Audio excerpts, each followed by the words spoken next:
नमस्कार मैत्रिणींनो, आज आपण बघणार आहे पालक वरण. पालक वरण कशासाठी तर मुलांना पालकाची भाजी जर बनवून दिली तर ते खात नाहीत. तर असं कशा ना कशा तर पद्धतीने मुलांच्या पोटामध्ये पालक घालण्याचा प्रयत्न करायचा.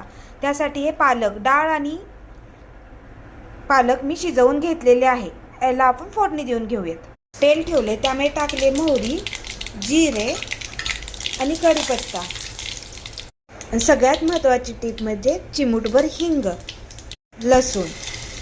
हे सगळं छान भाजलं की ह्याला आपण फोडणी देऊन घेऊयात. एक फोडणी छानशी खरपूस भाजत आले तरी आपले पालक आणि मुगाची, तुरीची आणि मसूरची डाळ शिजवलेलं मिक्स मिश्रण आपण यामध्ये घालून घेऊयात. बघा किती सुंदर अशी फोडणी बसले. ह्याला छानसं शिजवून घेऊयात. बघा किती छान उकळी आली आहे त्याला.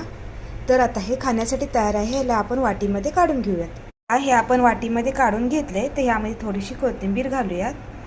खाण्यासाठी तयार झाले हे आपले पालक वरण. बघा, सांगा मैत्रिणींनो कृती कशी वाटली. तुम्हीही करून पहा आणि आपल्या मुलांना खायला घाला.